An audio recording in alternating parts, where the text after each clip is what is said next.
Buenos días, soy el doctor Jesús Torres Espinosa. Nos encontramos en la clase de anatomía. Espero hayan disfrutado pues sus vacaciones. Para el caso pues vamos a terminar ya de revisar lo que serían las generalidades del aparato circulatorio, del sistema circulatorio, perdón, para posteriormente pues empezar a ver algunos de los vasos sanguíneos más grandes, de los más importantes, y ya después brincar a otro aparato o sistema que vayamos a revisar. Entonces esta clase va a ser un breve repaso sobre arterias y venas y qué diferencias tienen unas con otras. Es algo muy sencillo, es algo muy rápido. Entonces primeramente vamos a tipificar que tenemos un total de 5 tipos de vasos sanguíneos en general, que son básicamente estos entre arterias y venas, y van a cambiar según su calibre y según el tipo de orificios o fenestras que tengan en sus paredes, si es que las tienen. Las fenestras son poros en las paredes que van a ser de diferentes tamaños, y estos pues los vamos a encontrar en los vasos sanguíneos de menor calibre. La función de estas fenestras o orificios o poros pues es la de permitir la entrada o salida de partículas de diferentes tamaños en función del tamaño del orificio. Entonces estos vasos sanguíneos de pequeño calibre con fenestras sirven como coladores. Entonces dejan entrar cosas de cierto tamaño y dejan salir cosas de cierto tamaño. Si una partícula es más grande que el orificio, pues obviamente no va a salir. Y si es del tamaño adecuado, pues va a entrar o salir libremente del vaso sanguíneo. La principal diferencia que podríamos encontrar entre arterias y venas podemos definirla como su contenido. Las arterias transportan sangre con oxígeno, mientras que las venas transportan sangre sin oxígeno, ¿sí? O desoxigenada. ¿Sí? Más que nada llevan transportando dióxido de carbono, ya que se ha utilizado el oxígeno. Entonces, según el calibre, vamos a tener arterias y arteriolas, venas y vénulas, ¿sí? Estas son las del oxígeno, de la sangre desoxigenada. Y por último tendremos capilares. Los capilares tenemos de dos tipos, ¿sí? Podemos tener capilares venosos y capilares arteriales. O sea, son vasos sanguíneos muy pequeñitos que pueden ser del grueso de un cabello o más pequeños todavía. Y resulta que en estos capilares hay situaciones en las que todo tienen contacto. Tienen contacto los dos sistemas, tanto venoso como arterial. Este contacto pues lo podemos ver en esta imagen, ¿sí? De un lado tenemos la circulación menor. La circulación menor la vamos a marcar aquí en verde, es esto.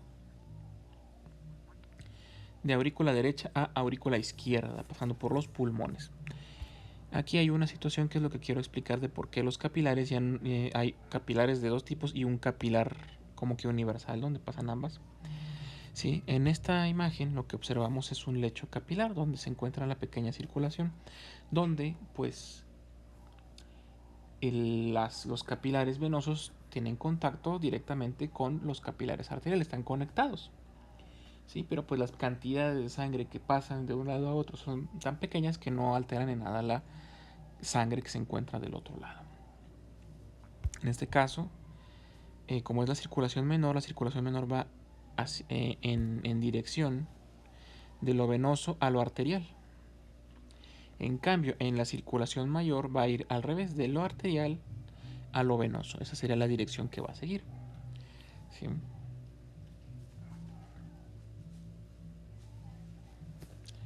¿Sí? Entonces, por ejemplo, en el caso de la circulación menor, que es la de aquí arriba, la sangre llega al pulmón, en el pulmón se oxigena, sale del pulmón otra vez, se va a oxigenar al nivel de los capilares que encontramos en los alveolos y sale ahora hacia la aurícula del lado izquierdo para ser llevada a la circulación mayor. La circulación mayor es esta. ¿Sí? Se reparte en todo el cuerpo y va a haber diferentes lechos o puntos donde los vasos capilares tienen una importancia mucho mayor de lo habitual. Esta importancia mayor de lo normal lo vamos a encontrar, por ejemplo, en los plexos mientéricos de los intestinos. Lo vamos a encontrar también, por ejemplo, en los plexos que se encuentran dentro del hígado, ¿sí? Como aquí en el hígado. Y otros que podemos encontrar a nivel de los riñones, que encontramos ahí capilares más especializados, que su función es la de filtrar el plasma y contribuir a la formación de la orina. Ahora, recuerden también que todos los vasos sanguíneos, bueno, principalmente los vasos de mayor calibre, los vasos más grandes, los más gruesos, tienen una red de vasos sanguíneos que los irrigan a ellos mismos. Estos vasos sanguíneos se llaman vasa vasorum o vasos de los vasos, ¿sí? La mayor parte de los tejidos van a recibir la sangre de más de una arteria. Otra palabra que hay que recordar es de que cuando los vasos sanguíneos se unen entre sí forman una situación que se llaman anastomosis. Las anastomosis pues van a ser el tipo de uniones entre los diferentes vasos sanguíneos. Puede ser en arterias, puede ser en venas. En este caso vamos a ver, en las arterias es más desordenado los tipos de anastomosis. En este caso vamos a ver los tipos básicos de anastomosis arteriales. Tenemos primero la anastomosis por inusculación aquí arriba en verde.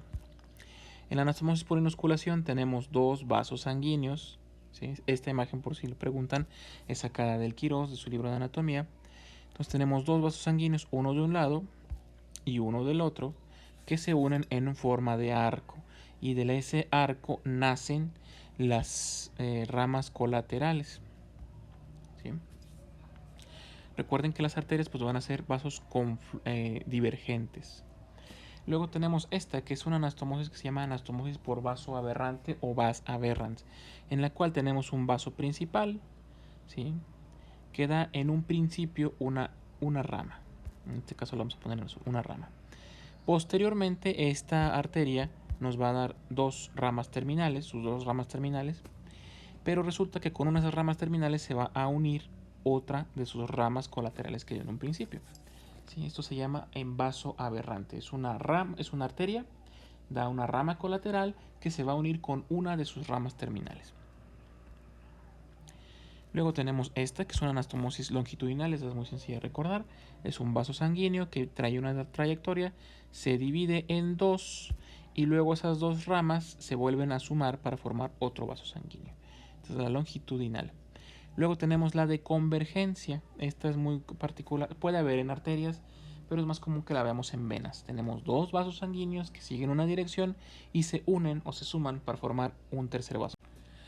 Posteriormente tenemos las anastomosis transversales, que tenemos dos vasos sanguíneos independientes, uno a cada lado, pero que van a estar unidos por un pequeño vaso sanguíneo que discurre de forma transversal y perpendicular a los otros dos vasos sanguíneos principalmente. Ahora en un inicio pues hablaremos de las venas, de las arterias. Recuerden que por definición las arterias son vasos, son conductos músculo-membranosos divergentes.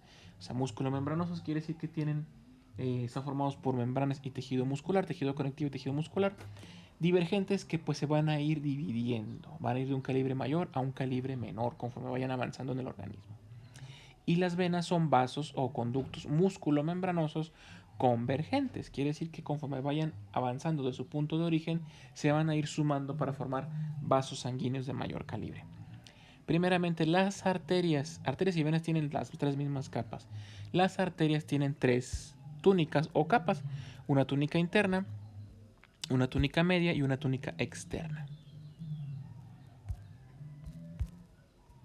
¿Sí? La túnica interna o íntima está formada por un tipo de epitelio, que es un epitelio plano simple o pavimentoso o pavimentado, ¿sí? De una sola capa que se llama endotelio. Este endotelio tiene muchas funciones y su disfunción tiene mucho que ver con la presencia de la hipertensión arterial. De este endotelio, pues por debajo de él vamos a encontrar una membrana basal y una pequeña capa de tejido elástico, que se llama lámina elástica interna. ¿Sí? Eso es lo que está en la luz, en el conducto ya propiamente dicho. Luego tenemos una túnica media que va a estar formada por fibras elásticas musculares, todas son lisas, y este ya posee una lámina elástica externa de tejido conectivo elástico. ¿Sí? Esta capa media en las arterias está más desarrollada que en las venas, mucho más desarrollada que en las venas. Es tejido muscular liso, que quiere decir que es tejido involuntario. No podemos nosotros controlar el movimiento de ese tejido muscular. Este tejido muscular se va a controlar por otras situaciones, por ejemplo, por la misma presión arterial, por la fuerza de contracción del corazón, por el volumen de líquido sanguíneo, por los vasoreceptores, por muchos impulsos o estímulos externos que corresponden al sistema nervioso autónomo. Y por último, la túnica externa es una capa adventicia que la recubre, está formada por tejido elástico y tejido y fibras de colágeno, ¿sí? Ahora, las arterias hay de varios tipos, una de ellas es la de la arteria elástica. Estas arterias elásticas son de 1 centímetro en delante, ¿sí? Más de 1 centímetro de diámetro. Su túnica media tiene muchas fibras elásticas, lo cual le permite una gran flexibilidad, ¿sí? Además de que son muy musculares en esta capa media. Ejemplos de estas arterias elásticas: tenemos a la arteria aorta, uno del vaso más grande del organismo, el tronco brachiocefálico, que es una rama directa de la arteria aorta, y de ella van a salir pues muchas arterias que van al brazo y a la cabeza, por eso brachiocefálico. La carótida común o la carótida primitiva, ¿sí? Del tronco carotídeo, que nos va a dar más arriba dos raíces o dos troncos más, que son la carótida interna y la carótida externa. Luego la subclavia, que es una arteria de gran calibre que pasa por debajo de la clavícula. La vertebral, que es una arteria que va a discurrir en sentido o en la dirección de los cuerpos vertebrales. La podemos ver a nivel de los cervicales. Las vértebras cervicales, recuerden que tienen un orificio en la base de su apófisis transversa. A través de este orificio pasa esta vertebral. La arteria pulmonar es la arteria que se origina del ventrículo derecho. Recuerden que aunque digamos que esa arteria tiene características, transporta sangre venosa. Y las ilíacas comunes. Las ilíacas comunes van a ser las ramas terminales de la arteria aorta en la pelvis. O sea, la aorta va a llevar un recorrido desde el corazón en el mediastino inferior y medio. De ahí va a subir al mediastino superior, pasa al mediastino posterior, baja por todo el tórax, baja por todo el abdomen y llega a la pelvis y da sus dos ramas terminales. Entonces, pues tendría una forma más o menos así. Sería una forma más o menos así, la aorta, si la pudiéramos ver en toda su extensión desde su origen hasta su punto final. Eso es en cuanto a las elásticas. Luego tenemos las musculares, que estas se van a especializar en que su túnica media es más muscular que elástica. Estas son de mediano calibre, que van a ir desde 0.1 milímetro hasta 10 milímetros, ¿sí? Entonces son menores a 1 centímetro hasta 0.1 milímetro, muy delgaditas. Tienen una gran cantidad de músculo liso y mucha menos cantidad de tejido elástico. Son capaces de vasoconstriñirse con gran fuerza, lo cual nos va a ayudar a que regulen la presión arterial. Se pueden vasoconstriñir y vasodilatar pues al vasoconstriñirse pueden disminuir mucho la luz, su diámetro de luz, o pueden incrementarlo en gran cantidad, en gran medida. Esta capa muscular da la apariencia macroscópica de que sean mucho más gruesas que otros vasos sanguíneos. También se denominan arterias de distribución. ¿Por qué? Porque si se vasoconstriñen o si vasodilatan, pues van a permitir un flujo sanguíneo mayor a ciertos territorios, ¿sí? Luego tenemos que en ejemplos tenemos a la arteria braquial, que va a ser la que se va a encargar de irrigar el brazo, y la radial, ¿sí? Que también se encuentra en el brazo del lado del radio. ¿Cómo recordamos de qué lado está el radio? El radio siempre está del lado del pulgar, ¿sí? Vamos, a forma de mnemotecnia podemos decir que el hueso radio, pues su antena es el pulgar, ¿sí? Luego tenemos las arteriolas. Las arteriolas son todavía más chiquitos que las arterias musculares. Van a medir entre 10 y 100 micras. ¿A cuánto equivale una micra? Tomamos 1 milímetro de una regla. Sí, recuerden que 10 milímetros es 1 centímetro. Tomamos 1 milímetro, lo dividimos entre 1000, ¿sí?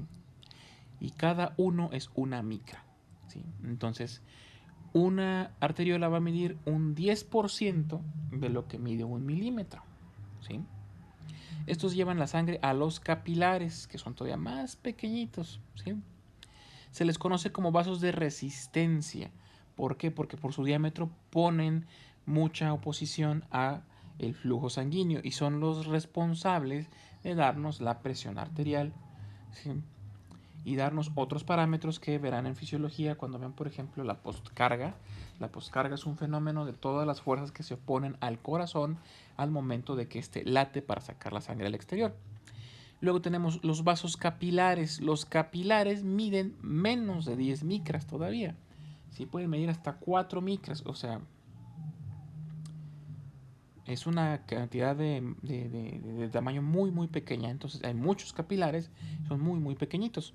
Son, digamos que sería que, no sé, una centésima parte de un cabello probablemente. Son vasos muy chiquititos que se conectan a las arteriolas y a las vénulas. Sirven como de paso entre entre arteriolas y vénulas.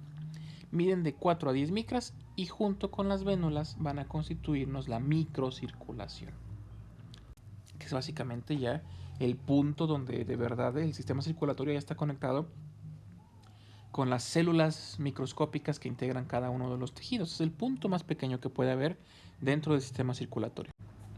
Venas. Primero tenemos las vénulas, ¿sí? Ya que ya llegamos hasta la arteriola y luego el capilar. Del capilar sigue la vénula para regresarnos. ¿Sí? En este caso, varios capilares se unen y nos forman una vénula. Las vénulas tienen un diámetro muy parecido a las arteriolas, de 10 a 100 micras. ¿Sí? Una décima parte de o una centésima parte de un milímetro. Transportan sangre hacia las venas. ¿Qué tipo de sangre? Pues sangre desoxigenada en algunos casos.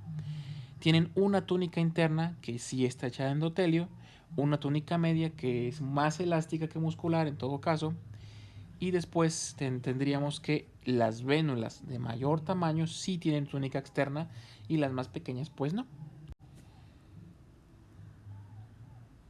Luego, las venas pueden medir ya de 0.1 hasta más de 1 centímetro.